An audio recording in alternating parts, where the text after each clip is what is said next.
Hello everyone. In previous class, we were discussing on fourth chapter of BST Business Services, in which we have covered many more topics. In major topics, we have covered banking. In last class, we also discussed on in insurance. In general sense, जो हमारे protection की requirement है, एक safety की requirement है for the unhappening events, वही मेरा क्या जो प्रोवाइड कराएगा वो मेरा क्या है, इंश्योरेंस। इंश्योरेंस का मीनिंग हमने देख लिया था। ठीक है, जहां मेरी जो मॉनेटरी लॉस हो गया वो मॉनेटरी लॉस कहां से कवर करूंगा, मैं इंश्योरेंस से कवर करने वाला हूँ। ये मेरा इंश्योरेंस था। अब हम तो बात करेंगे फंडामेंटल प्रिंसिपल ऑफ इंश्योरेंस की। इंश्योरेंस का जो फंडामेंटल प्रिंसिपल है वो किस फंडे पे काम करता है, किस बेसिस पे वो काम करता है। जैसे मैंने एक एग्जांपल क्लियर किया था, जस्ट लाइक कि मैंने बोला कि मेरे को यहाँ पर 1000 मेरे पास बाइक है, 1000 पर्सन की बाइक है, 1000 पर्सन से 1000 के हिसाब से पेमेंट रिसीव कर लिया। देन मेरे पास कितना फंड कलेक्ट हो गया, 10 लाख। मैंने बोला इस 10 लाख का फंड कलेक्ट हुआ, 1000 बाइक का मैंने इंश्योरेंस किया। और ठीक है, ये जो 1000 पर्सन है इनको मैंने बोला इंश्योर्ड। ये कौन पर्सन थे मेरे, इंश्योर्ड। ठीक है, मैं यहाँ पर जो इंश्योरेंस करके दे रहा हूँ उनको, वो मैं कौन हो गया, इंश्योरेंस कंपनी या फिर इंश्योरर। जो 1000 रुपीज से ईयरली या मंथली बेसिस पे पेमेंट ले रहा हूँ सेफ्टी पर्पज से, यही क्या हो गया मेरा प्रीमियम। ठीक है, ये बल्क अमाउंट एक कंट्रीब्यूशन हो गया। अब इन केसेस में 1000 बाइक में से किसी हम मान के चलते कि ऑन एवरेज 10 बाइक का लॉस हो गया। ठीक है, 10 बाइक डैमेज हो गई, हमने बोला ऑन एन एवरेज को 50,000 या 60,000 पेमेंट करना है, मतलब पर बाइक 60,000 करना है। तो 10 बाइक का कितना हुआ, 6 लाख। तो हमने उनको पेमेंट कर दिया। अभी भी हमारे पास कितना बच रहा है, 4 लाख। हमारा भी काम हो गया, हमारे को इनकम जनरेट हो गई, इनका काम भी हो गया। और क्योंकि इनकी जो लॉस थी वो क्या हो गई, डाइवर्सिफाइड हो गई। तो इंश्योरेंस में क्या किया, जो किसी एक पर्सन की रिस्क थी उसको मैंने नंबर ऑफ पर्सन में डिस्ट्रीब्यूट कर दिया। बदले में मैंने क्या किया, एक सिंपल सा एक माइनर से कॉन्ट्रीब्यूशन लेके चला। यही अल्टीमेटली क्या बनता है, फंडामेंटल प्रिंसिपल ऑफ इंश्योरेंस। यहाँ पर सिंगल पर्सन की रिस्क को क्या मैं नंबर ऑफ पेपर्स में डिस्ट्रीब्यूट कर दूंगा, डिवाइड कर दूंगा। यही मेरा क्या है, इंश्योरेंस का फंडामेंटल प्रिंसिपल। बेसिक थ्योरी देखते हैं फंडामेंटल प्रिंसिपल ऑफ इंश्योरेंस की। The basic principle of insurance is that the an individual और ए बिजनेस कंसर्न, या तो इंडिविजुअल होगा या बिजनेस में आ जाए हम लोग, choose to spend a definitely not sum in place of causing huge amount involvement identify the future loss। यहाँ पर एक बहुत बड़ा मेरे को लॉस लग सकता है, एक ह्यूज लॉस लग सकता है। 70,000 अगर हम बाइक की बात करें तो 60,000 बाइक की बात करें तो ये मेरे बहुत मेजर लॉस हो गया। ठीक है, वैसे बिजनेस में बात करें करोड़ में लॉस दे जाते हैं। तो वो लॉस से रिलेटेड बात करें हम लोग, द इंश्योरेंस सब्सटीट्यूशन, एक हमारा सब्सटीट्यूशन है, हमारे को लॉस से बेनिफिट दिलवाएगा of a small product payment. Small product payment हमने जो ईयरली बेसिस पे 1000 पेमेंट कर रहे थे, वो प्रीमियम ही मेरा क्या है, small product payment for risk of large possible loss. मेरे 60,000 लॉस लगने वाला था और कहाँ 1000 प्रीमियम। तो अल्टीमेटली एक मेजर लॉस को कवर करने के लिए मैंने क्या है, जो एक छोटा मोटा अमाउंट पे आउट किया। ठीक है, छोटा मोटा पेमेंट मैंने यहाँ पे पेमेंट किया premium. The loss of risk still remains, but हमेशा क्या है, लॉस तो मेंटेन रहेगा, इसकी large possible loss of risk still remain, but the loss is split over a large number of policy holder.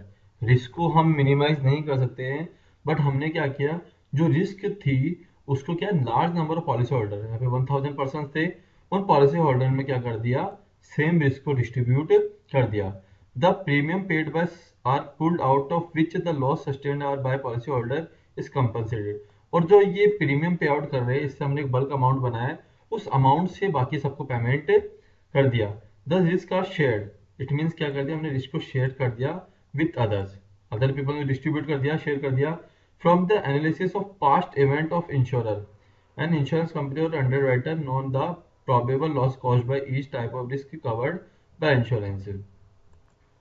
एक पास स्टडी बेसिस पर ये एनालिसिस करते हैं, एक समरी निकालते हैं कि हाँ इस तरह के लॉसेस हमारे को देखने को मिल सकते हैं। तो इस तरह से वर्किंग करता है। आगे और क्या बचे इसकी theory, insurance therefore is a form of risk management. Risk management यहाँ पर देखा जाए तो इंश्योरेंस क्या है, एक रिस्क मैनेजमेंट पॉलिसी है, प्लेयरली यूज टू सेफ गार्ड, एक सेफ गार्ड प्रोवाइड करता है हमारे को किसके against, risk of potential financial loss. Ultimately हम किस लॉस पे कवर कर रहे हैं, फाइनेंशियल लॉस को। ये नहीं है किसी की पर्सन की डेथ हुई तो हमारे वो पर्सन पूरा पूरा ला के दो, पॉसिबल ही नहीं हमारे लिए। तो हम ओनली किस पे कॉन्सेंट्रेट करेंगे, हमारे फाइनेंशियल लॉस पर, मॉनेटरी लॉस पर। जो एक मॉनेटरी लॉस हमारे को लगने वाला था उसको हम कवर करके देंगे। Ideally insurance is defined as the equitable transfer of risk, हमने इक्वली ट्रांसफर कर दिया हमारे risk of a potential loss from one entity to another, हमने खुद की रिस्क को अदर एंटिटी को दे दिया in exchange of reasonable fees. Reasonable fees क्या थी हमारी, ये प्रीमियम।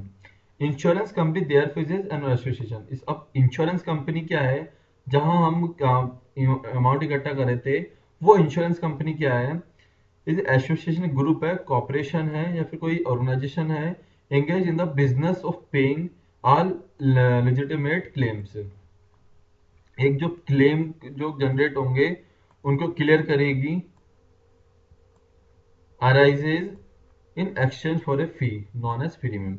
ये कंपनी क्या है, ये कंपनी है जो छोटे मोटे प्रीमियम लेगी, उससे बल्क अमाउंट बनाएगी, और जो उनको लॉस लगने वाला है उनका पे आउट करेगी, कहाँ से, इस बल्क अमाउंट से।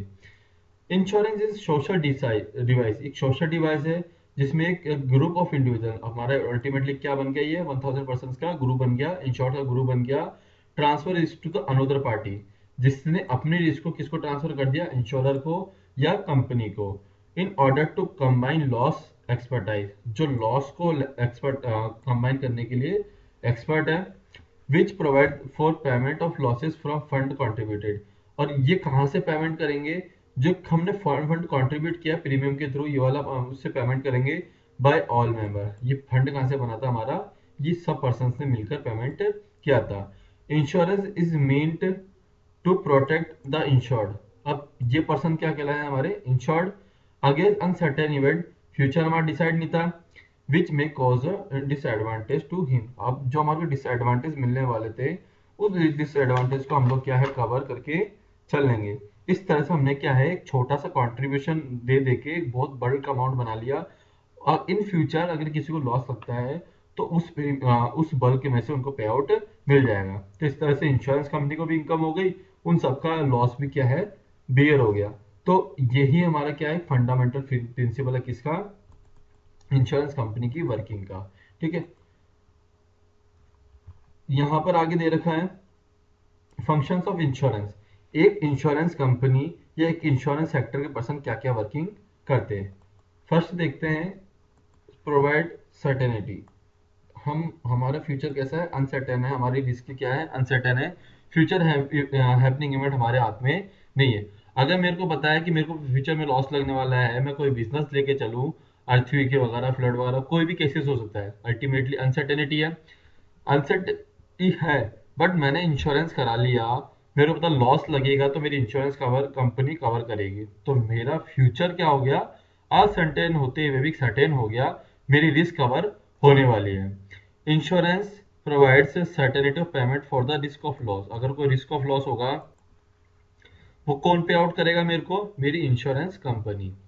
There are uncertainty of happenings of time, time bound कोई भी अनहैपनिंग हो सकती है, अनसर्टेनिटी है, अमाउंट ऑफ लॉसेस के चांसेस रहेंगे। इंश्योरेंस रिमूव करता है दिस अनसर्टेनिटीज को, and assured receive payment of loss, और लॉस होगा तो हमारे को श्योरली पेमेंट मिलेगा। इंश्योरेंस चार्ज, जो कंपनी वो चार्ज करेगी premium for providing certainty, it means जो हमारे सर्टेनिटी मिलेगी उसके बदले में क्या है, प्रीमियम चार्ज करेगी। अल्टीमेटली मेरे को क्या है, अनसर्टनिंग इवेंट से एक रिमूवनेस मिलेगी, मैं अनसर्टेनिटी किस में कवर कर दूंगा, मैं सर्टेनिटी में। नेक्स्ट पॉइंट इज प्रोटेक्शन, एक हमारे को सेफ्टी प्रोवाइड करे, प्रोटेक्शन प्रोवाइड कर रहा है। The second main function of insurance is to provide protection from the probable chances of loss, जो चांसेस के फुल चांसेस थे, लॉस के चांसेस थे कि प्रॉब्लमली होने वाली है, उससे मेरे को क्या प्रोटेक्शन प्रोवाइड रहेगी। Insurance can not stop, insurance हो या कोई अदर पर्सन हो, वो क्या है, हैपनिंग ऑफ रिस्क को रोक नहीं सकता, कोई इवेंट को, अनहैपनिंग इवेंट्स को रोक नहीं सकते, बट हम क्या है कंपनसेट कर सकते हैं उससे होने वाले लॉसेस को। तो जो लॉसेस से हमारे को क्या सीधे सीधे प्रोटेक्शन मिल जाएगा। नेक्स्ट थर्ड,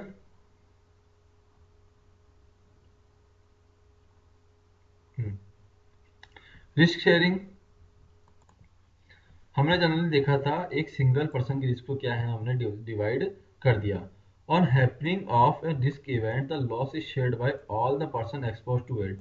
हमने 10% की रिस्क को किसमें 1000 में डिवाइड कर दिया था। ऐसे ही क्या है अदर्स में बात करें तो हमने सिंगल पर्सन की रिस्क को बहुत सारे नंबर ऑफ पर्सन पे डिस्ट्रीब्यूट कर दिया।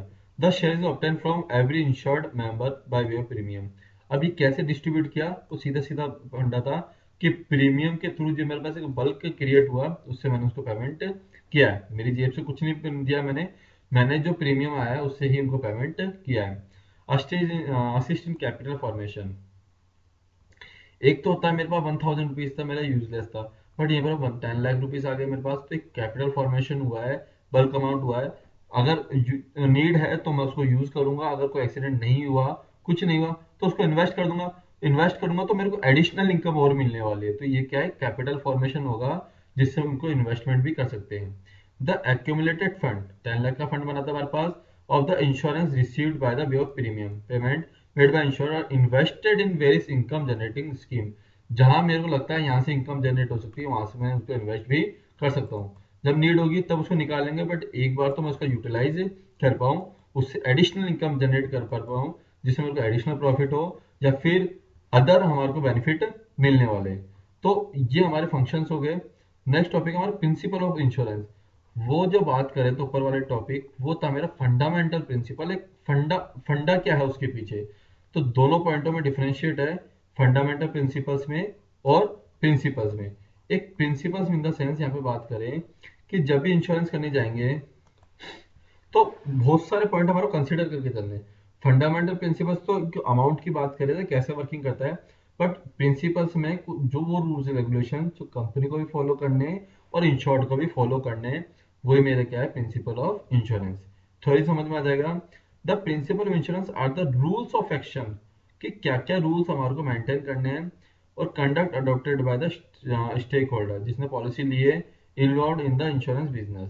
The specific principle of utmost significance to, ये सीधे सीधे क्या हो गया हमारे सिग्निफिकेंस हो गए to valid insurance contract consist of the following. एक वैलिड कॉन्ट्रैक्ट बनाने के लिए इंश्योरेंस के अपने आप एक कॉन्ट्रैक्ट है, उस कॉन्ट्रैक्ट को वैलिड करने के लिए जिन रूल्स की मेरे को नीड है, जो रूल्स रेगुलेशन फॉलो करना पड़ेगा, वो मेरे क्या है प्रिंसिपल। जिसमें फर्स्ट आता है utmost good faith. Good faith in the sense से कि मेरे को एक्चुअल मेरी पोजीशन बतानी पड़ेगी कि मेरे इंश्योरेंस में ये टर्म एंड कंडीशंस है, या फिर इंश्योर्ड पर्सन है तो मैंने ये रिस्क मेरे बिजनेस से अटैच है। तो एटलीस्ट मेरे को एक गुड फेथ मेंटेन करना पड़ेगा, जो भी इंफॉर्मेशन और ट्रूली प्रोवाइड करानी है, साथ में फेथ मेंटेन करना है। ये नहीं मेरे मन में फेथ है कि इंश्योरेंस कंपनी पैसे लेके भग गया या कुछ भी हो XYZ। तो अल्टीमेटली गुड फेथ मेंटेन करना पड़ेगा, कंप्लीट इन्फॉर्मेशन को प्रोवाइड भी करानी पड़ेगी। एक contract insurance contract of uberrimae fidei, it means contract found on the utmost good faith. Faith अच्छा होना चाहिए। Both the insurer and the insured should display good faith towards each other. एक दूसरे पर ट्रस्ट जनरेट करना पड़ेगा। Regard to contract it is duty of the insured person. साथ में लेकिन एक इंश्योर्ड जो पर्सन है जिसका इंश्योरेंस होने वाला है उसकी ड्यूटी है यहाँ पे वॉलंटरी खुद की मर्जी से make full accurate disclosure all fact. जितने फैक्ट्स है मेरे मेटल फैक्ट्स है, मेरे बिजनेस में क्या रिस्क है, मेरे को क्या लॉसेस हो चुक सकते हैं या क्या क्या चांसेस है, मेरी क्या प्रॉब्लम है, अल्टीमेटली हर फैक्ट को क्लियर करना पड़ेगा जिससे इंश्योरेंस का जो कॉन्ट्रैक्ट है फेयर बन सके। Fact matter to the risk being propose, किस रीजन से रिस्क जनरेट होती है। एंड द इंश्योरर कंपनी को क्या करना चाहिए clear the term and condition कि मेरे बिजनेस की, मेरे कॉन्ट्रैक्ट की, मेरे इंश्योरेंस की ये टर्म एंड कंडीशन है, अगर आपको अच्छी लगती है तो फॉलो करो, अदरवाइज फॉलो मत करो या फिर इंश्योरेंस मत करो। तो क्लियर अंडरस्टैंडिंग होनी चाहिए दोनों में। ठीक है, यहाँ से ये कंडीशन कंप्लीट बताएगा तो वहां से वो जो भी रिस्क है उसको क्लियर करके चलेगा। Thus it is binding on the proposer to disclose all the material facts. हाँ, ये बाइंडिंग है दोनों पर कि मेटल फैक्ट क्लोज करने पड़ेंगे about the subject matter of the proposed insurance. जो भी सब्जेक्ट मैटर है जिससे रिलेटेड हमारा इंश्योरेंस, उसके रिलेटेड सारी इंफॉर्मेशन हमारे को प्रोवाइड करनी पड़ेगी, सारे मेटल फैक्ट्स डिस्क्लोज करने पड़ेंगे। Any fact which is likely to affect the mind of a prudent insurance. अगर ऐसा कोई फैक्ट है जो प्रूडेंट इंश्योरर के माइंड को इफेक्ट करता है to accept the proposal of insurance of fixing rate of premium, वो सारे फैक्ट जो रेट ऑफ प्रीमियम को डिसाइड करेंगे वो उसको कंपलसरी बताने ही पड़ेंगे। जस्ट लाइक जितनी ज्यादा रिस्क होती है उतना ज्यादा प्रीमियम पे आउट हो सकता है। जस्ट लाइक किसी पर्सन का मेडिकल इंश्योरेंस होने जा रहा है, अगर उसकी ऑलरेडी कोई डिजीज है तो उसको क्लियर करनी पड़ेगी, क्योंकि वहां उसकी उस डिजीज से रिस्क इंक्रीज होती है। तो जैसे ही रिस्क इंक्रीज होगी तो इंश्योरेंस कंपनी उतना पेमेंट, उतना प्रीमियम इंक्रीज करेगी। तो जो भी फैक्ट है वो क्लियर करना पड़ेगा जिससे रेट ऑफ प्रीमियम डिसाइड हो सके। फेलियर टू मेक डिस्क्लोजर, अगर हम लोग डिस्क्लोज नहीं कर पाते उस केसेस में क्या होगा, और metal fact bye insured make the contract of insurance voidable at the description of the insurance. अगर मैंने स्टार्टिंग में मेरी जो प्रॉब्लम थी या फिर जो भी एक मेटल फैक्ट नहीं बताया और उसकी वजह से लॉस लगता है, तो बाद में ये कॉन्ट्रैक्ट क्या है, वॉइडेबल हो सकता है, वॉइड हो सकता है। उस केस में उनको पैसा नहीं मिलेगा। क्यों? क्योंकि आपने मेटल फैक्ट्स को डिस्क्लोज नहीं किया था। तो मेटल फैक्ट को आपको डिस्क्लोज करना क्या है, कंपलसरी है। एक जो भी उससे फैक्ट से रिलेटेड है वो डिस्क्लोज करने पड़ेंगे, जैसे कंपनी हो या फिर इंश्योर्ड पर्सन हो। तो एक गुड फेथ जनरेट करना पड़ेगा। गुड फेथ कहाँ से आएगा, मेरा कंप्लीट डिस्क्लोजर से। जैसे कंप्लीट डिस्क्लोजर कंप्लीट हुआ, फिर हमारा बात करते हैं इंश्योरेबल इंटरेस्ट। इंश्योरेबल इंटरेस्ट मतलब जिस चीज का मैं इंश्योरेंस करा रहा हूँ उसमें मेरा कोई ना कोई इंटरेस्ट होना चाहिए। कंपनी है तो कंपनी में मेरी शेयर होल्डिंग होनी चाहिए, या फिर कोई ट्रस्ट की प्रॉपर्टी है तो वहां पर ट्रस्ट होना चाहिए, या फिर किसी पर्सन का मैं इंश्योरेंस करा रहा हूँ तो वो मेरा रिलेटिव होना चाहिए, ब्लड रिलेशन होना चाहिए। ये सारे वो फैक्टर है जो मेरे इंश्योरेबल इंटरेस्ट को जनरेट करता है। जैसे लाइक मैंने बोला, मैंने मेरे किसी फ्रेंड का इंश्योरेंस करा दिया और खुद को अपना नॉमिनी डिक्लेयर, उसका नॉमिनी डिक्लेयर कर लिया, तो उस केस में हमारा कोई लिंक ही नहीं है, ब्लड रिलेशन नहीं है, तो वहां मैं इंश्योरेबल इंटरेस्ट नहीं रखता।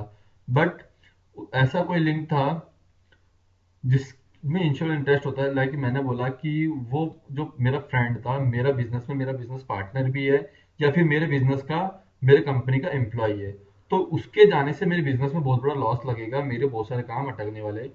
तो वहां पर उसकी लाइफ में उसकी फैमिली का तो इंटरेस्ट है ही है, साथ में मेरा इंटरेस्ट भी है, तो वो इंश्योरेबल इंटरेस्ट हो सकता है। वहां पर डिस्क्लोज करना पड़ेगा आपको कंप्लीटली कि मेरा जब इंश्योरेंस बनाते टाइम कि मेरा इंश्योरेबल इंटरेस्ट क्या है, वहां पर उसी केसेस पेमेंट मिलने वाला है। अगर इंश्योरेबल इंटरेस्ट क्लियर नहीं करते तो हमारा प्रॉब्लम क्रिएट होने वाली है। तो इंश्योरेबल इंटरेस्ट क्लियर करना पड़ेगा स्टार्टिंग में ही, और होना भी चाहिए। Insurance must have an insurable interest in the subject matter, जैसे उसकी किसी की लाइफ हो या फिर जो भी प्रॉपर्टी वगैरह हो। One fundamental fact of this principle is that it is not the house, ship, machinery, potential liability of life that is insured, ठीक है, but is the pecuniary interest। मतलब जरूरी नहीं कि वो आपका हो, आपकी शिप हो, आपका अल्टीमेटली पेक्यूनियरी रिलेशनशिप होना चाहिए, इंटरेस्ट होना चाहिए, मॉनेटरी रिलेशन होना चाहिए। Insured in the which is insured, जिस चीज का इंश्योर्ड हम लोग करा के चल रहे हैं। इंश्योरेबल इंटरेस्ट मीन्स, अब इसका एक्चुअल मीन क्या है, सम पेक्यूनियरी इंटरेस्ट, मतलब मॉनेटरी रिलेशन होना चाहिए, इंटरेस्ट होना चाहिए इन द सब्जेक्ट मैटर, जो भी सब्जेक्ट मैटर है of the insurance contract. The insured must, जिस चीज का इंश्योरेंस हुआ है पर्सन वगैरह, must have an interest in the preservation of thing और लाइफ इंश्योर्ड। या तो कोई चीज का इंश्योरेंस हो रहा है तो उस थिंग में हमारा इंटरेस्ट होना चाहिए, या फिर किसी की लाइफ से रिलेटेड है तो उस लाइफ में हमारा इंश्योरेंस का इंश्योरेबल इंटरेस्ट होना चाहिए, so that he will be suffer financially on the happening of the event. वो मैटर क्या क्यों होना चाहिए, क्योंकि उसके रीजन से मैंने लॉस, फाइनेंशियल लॉस को सफर किया है उस अनहैपनिंग इवेंट से, या फिर उस इवेंट के हैपनिंग से मैंने फाइनेंशियल लॉस कवर किया है, फाइनेंशियल लॉस हुआ है, इसलिए मेरा उसमें उसको मेरे को बेनिफिट मिलना चाहिए, विच ही इज इंश्योर्ड, जिस चीज का इंश्योरेंस हुआ है। इन केस ऑफ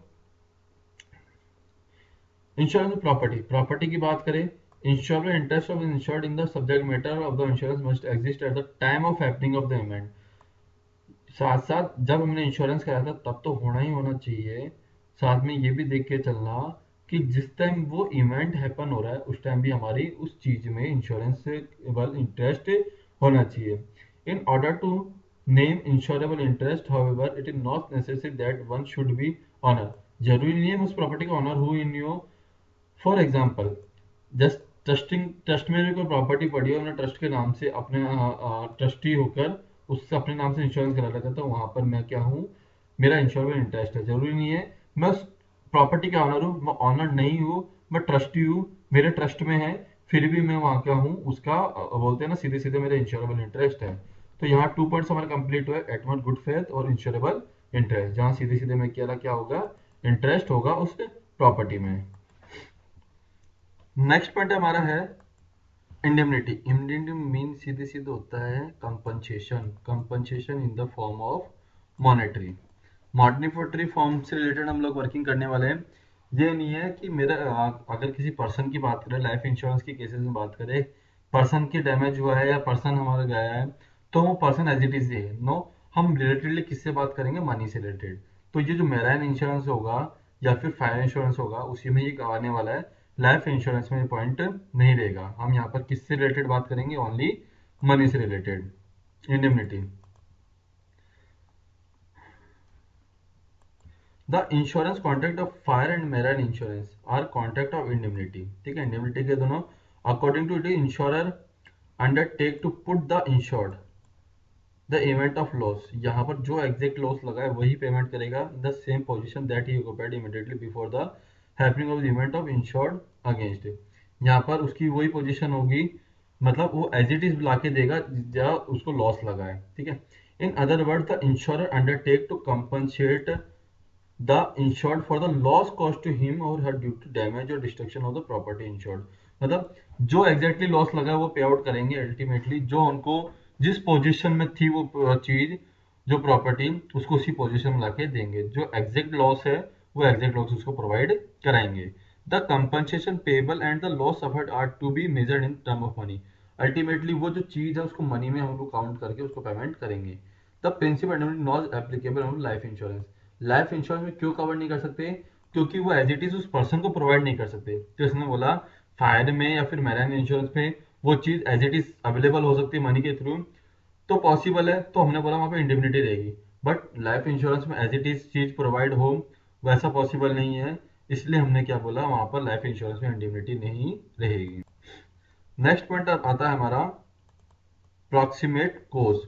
प्रॉक्सिमेट कोज का मीन सीधे सीधे होता है वो क्लोज रीजन जिसकी वजह से लॉस लगने वाला है। ठीक है, वो मेन रीजन जिसकी वजह से मेरा बोलते हैं रिस्क इंक्रीज होती है, वो प्रॉक्सिमेट क्लोज रहता है। जस्ट लाइक मेरी फैक्ट्री है, मेरी फैक्ट्री के ऊपर से हाईटेंशन लाइन जा रही है 11,000 जो भी उसका पावर रहती है उससे, तो उस केसेस में वो मेरा क्या है, मेजर कोज होगा, अप्रोक्सीमेट क्लोज रहने वाला है।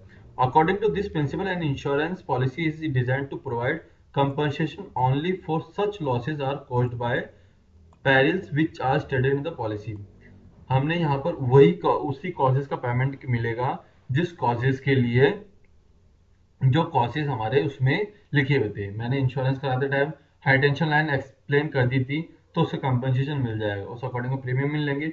बट मैंने एक्सप्लेन नहीं की थी और उसी वजह से लॉस लगा, तो इट मींस मेरे को हमारा पेमेंट नहीं मिलेगा। When the loss is result of two or more causes, अगर लगता है कि मोर देन टू कॉजेज थे, प्रॉक्सिमिटी कॉज कौन सा होगा, direct the most dominant and most effective cause जिसकी वजह से हमारा लॉस एक्चुअली लगा है। ठीक है, वो मेन रीजन जैसे लॉस लगा है। In case of loss arising out of mishap, the most proximate cause of the mishap should be taken into consider. अगर किसी मिस्टेक के कारण हुआ है जो क्लेरिफाई नहीं था, तो उस मिसशेप को ही हम लोग क्या मानेंगे, कंसीडर करके चलेंगे। अब उनकी जो पॉलिसी में टर्म एंड कंडीशन होगी उस अकॉर्डिंग वो डील करेंगे। तो प्रॉक्सिमेट क्लॉज कौन सा हो गया, जिस रीजन की वजह से हमारा लॉस लगा है वो मेन रीजन हमारा प्रॉक्सिमेट कॉज हो गया। फिर आता है सब्रोगेशन। सब्रोगेशन का मीन होता है कि आप किसी की अपनी पावर किसी और को दे देना। जस्ट लाइक इंश्योरेंस हमने कराया हमारी बाइक का जैसा इंश्योरेंस हमने कराया, और बाइक के कुछ भी होता है तो उस केसेस में माना कि बाइक हमारी स्टॉलन हो गई, बाइक चोरी हो गई, हमारे तो कंपनी से पैसा मिल जाएगा। और इंश्योरेंस कंपनी की रेस्पॉन्सिबिलिटी है, उसके पास पावर है कि वो उस बाइक को सर्च करेगी और उसको रीसेल करेगी, ठीक है। या फिर किसी पर्सन का एक्सीडेंट होता है तो एक्सीडेंट में अगर माना कि जो डैमेज हुआ वो तो एक बार पे आउट कर देंगे, बट वो डैमेज कहाँ से क्लेरिफाई हो सकता है उसका वो चांसेस लेके चलेंगे। अल्टीमेटली इंश्योरेंस हमारे पास जो एक इंश्योर्ड के पास जितने भी राइट्स थे, जैसे ही इंश्योरेंस कंपनी ने उसको पेमेंट कर दिया उसके अमाउंट का, तो वो सारे राइट किसके पास ट्रांसफर हो जाएंगे, हमारे इंश्योरेंस कंपनी के पास। तो ये जो राइट ट्रांसफर होने हैं उसी क्या बोला हमने, सबरोगेशन। थोड़ी देखेंगे, it refer to the right of the insurer to stand in the place of the insured. जो इंश्योर्ड के पास राइट थे वो सारे सारे कहाँ चल जाएंगे, इंश्योरर के पास या इंश्योरेंस कंपनी के पास। Of the settlement of claim, जैसे क्लेम का पेमेंट हुआ सारे राइट कंपनी के पास चले गए। As far as the right of insured in respect of recovery from alternative source, अगर वहां से अल्टरनेटिव सोर्स से कोई रिकवरी के चांसेस भी थे तो वो कौन ले लेगा, हमारी इंश्योरेंस कंपनी, वो अपना इंश्योरेंस कंपनी रिकवर करती रहेगी। After the insured is compensated, जैसे इंश्योर्ड पर्सन को जिसको लॉस लगा है उसको पेमेंट हुआ, कंपनसेशन हुआ लॉस का, डैमेज का, प्रॉपर्टी से related by him, the right of ownership, तो अल्टीमेटली वो ऑनरशिप का जो राइट था प्रॉपर्टी में वो कहाँ चल जाएगा, हमारे इंश्योरेंस कंपनी के पास। तो इंश्योरर अपने आप वो पेमेंट निकालता रहेगा। This is because the insured should not be allowed to make any profit, उसका सीधा सीधा रीजन है कि इंश्योर्ड पर्सन ने पहली बात तो उस कंपनी से भी क्लेम ले लिया और उस प्रॉपर्टी को वापस सेल करके प्रॉफिट जनरेट कर रहा है, नहीं। अगर इस केसेस में ये होता है तो इंश्योरेंस कंपनी अपना डील करेगी, वो इस प्रॉपर्टी को सेल करके प्रॉफिट अर्न कर सकती है by selling the damage property on case of property being recovered. Ultimately उस सेल से या जिस तरह से भी हो, यहाँ पर सीधे सीधे मीनिंग है सब्रोगेशन का, जो भी हमारे पास राइट थे, ऑनरशिप राइट थे, वो किसके पास चल जाएंगे, इंश्योरेंस कंपनी के पास। तो यही क्या था, सब्रोगेशन। नेक्स्ट हमारा कॉन्ट्रीब्यूशन। कॉन्ट्रीब्यूशन का मीन ये देखें हम लोग सीधे सीधे कि मेरे को उतना ही पेमेंट मिलेगा जितना मैंने कंट्रीब्यूशन किया है। जस्ट लाइक सिंपल सी बात है कि मेरी प्रॉपर्टी थी, मेरी प्रॉपर्टी की वैल्यू थी 10 लाख रुपीज, ठीक है। 10 लाख रुपीज थी, मेरे को लगता है कि लॉस के चांसेस है, तो मैंने क्या किया, टू इंश्योरेंस कंपनी से क्या कर लिया, इंश्योरेंस करा लिया सेम प्रॉपर्टी पे, ठीक है। 10 10 लाख के इंश्योरेंस करा लिए, प्रीमियम तो जाएंगे, जब जैसे ही डैमेज लगेगा तब यहाँ पर इंश्योरेंस कंपनी क्या करेगी, वो सारे पॉलिसीज को ले जाएगी। अकॉर्डिंग देखा जाए तो उसको 20 लाख का पेमेंट मिलना चाहिए, बट एक्चुअली उस प्रॉपर्टी की वैल्यू कितनी थी, 10 लाख। इस केसेस में दोनों कंपनी मिलकर 5 5 लाख का पेमेंट करेगी, या सिंगल कंपनी पेमेंट करेगी तो दूसरी फ्री हो जाएगी। तो कंट्रीब्यूशन के पॉइंट में ये तो हमारा कंसीडर करना है कि कितना ही प्रीमियम दे लो, कितनी पॉलिसीज करा लो आपको, लेकिन जब लॉस लगेगा तो आपका जो एक्चुअल अमाउंट है, जिस अमाउंट से आपने पॉलिसी ली है उस अमाउंट पर ही आपको मैक्सिमम अमाउंट मिलने वाला है। फर्स्ट थिंग, ये तो अदर इंश्योरेंस में, बट लाइफ इंश्योरेंस में ऐसा नहीं है, आपने जितनी पॉलिसीज ले रखी है उसको अकॉर्डिंग आपको उतना टोटल पेमेंट मिल जाएगा। तो ये क्या है, दोनों में अलग अलग केसेस है कॉन्ट्रीब्यूशन के। थोड़ी देखो, as per the principle it is right of insurer, insurance company का राइट है who had paid claim under the insurance to call upon other liable insurers to contribute for the loss of payment.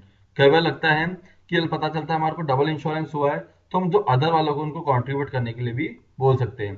It implies then in case of double insurance, सीधे सीधे mean देखें तो double insurance के case में क्या करेंगे, the insurer are to share the losses, आपस में लॉस को शेयर कर लेंगे in proportion to the amount insured by each of them, ठीक है। अपने अकॉर्डिंग जो भी इंश्योरेंस है कंट्रीब्यूशन कर लेंगे।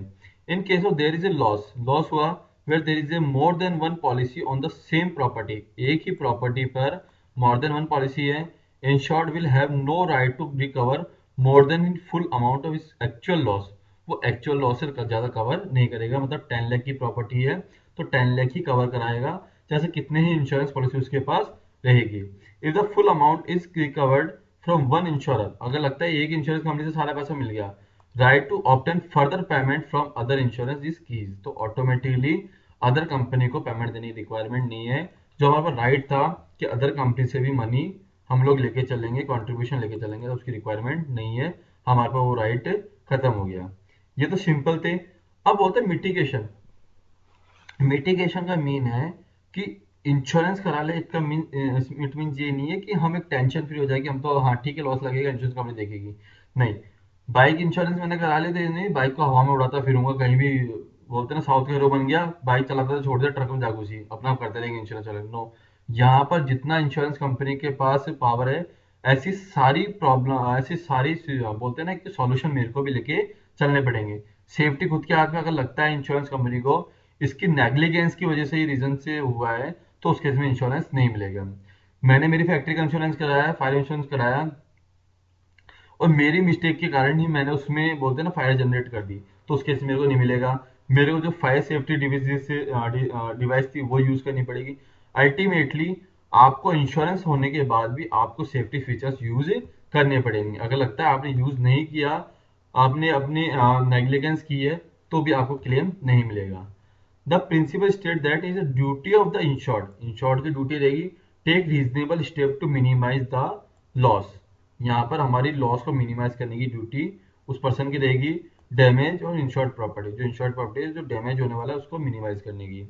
Suppose goods kept in the store, जैसे हमारे कोई स्टोर में गुड्स पड़े, हाउस कैच फायर, आग लग गई, then owner of the goods should try to recover the goods. उसकी ड्यूटी है कि वो गुड्स को रिकवर करे, सेव करे from the fire, minimise the loss और डैमेज, जिससे वो डैमेज कम हो। The insured must behave with great prudence and not be careless. यहाँ पर गुड प्रूडेंस होना चाहिए, खुद सेफ्टी वाला होना चाहिए, ये नहीं कि केयरलेस हो जाए जस्ट बिकॉज उसका रीजन क्या है, मैंने तो इंश्योरेंस करा रखा है मेरे को कवर मिल जाएगा, नो। आपकी ड्यूटी भी रहेगी कि आपको उसकी सेफ्टी प्रोवाइड करनी है। If reasonable care is not taken, अगर हमने रीजनेबल केयर नहीं रखी, उस केसेस में क्या होगा, patent person then the claim from the insurance company may be lost. तो उस केसेस में जो हमारे पास राइट था लॉस्ट, जो भी कवर लेने का, वो हमारे पास क्या हो जाएगा, एंड हो जाएगा, हमारे को पेमेंट नहीं मिलेगा। तो ये हमारे क्या हो गए, प्रिंसिपल्स कवर हुए। किसके प्रिंसिपल्स थे हमारे, सीधे सीधे इंश्योरेंस, इंश्योरेंस के प्रिंसिपल थे, जिसमें हमने कहाँ से स्टार्टिंग की थी, गुड फेथ होगा, हमारे को सारी बातें क्लियर रखनी पड़ेगी। हमारे प्रॉपर्टी में इंटरेस्ट होना चाहिए, इंडेमनिटी, जहां पर लाइफ इंश्योरेंस में पॉसिबल नहीं है, हमारे को केवल मॉनेटरी लॉस मिल सफर होगा। एक रीजन देखना पड़ेगा, सबरोगेशन, ऑनरशिप राइट ट्रांसफर हो जाएगा। यहाँ पर कंट्रीब्यूशन इंश्योरेंस कंपनी प्रोपोर्शन में पेमेंट करेगी, और लास्ट था हमारा एक मिटिगेशन, जो हमारा खुद को सेफ्टी प्रोवाइड करनी है। ये टॉपिक हमारा कवर हुआ। नेक्स्ट जो टॉपिक कवर करने वाले हैं हम इंश्योरेंस में, वो है हमारा टाइप्स ऑफ इंश्योरेंस, की इंश्योरेंस को कितने टाइप्स में डिवाइड कर सकते हैं। आज के लिए थैंक यू।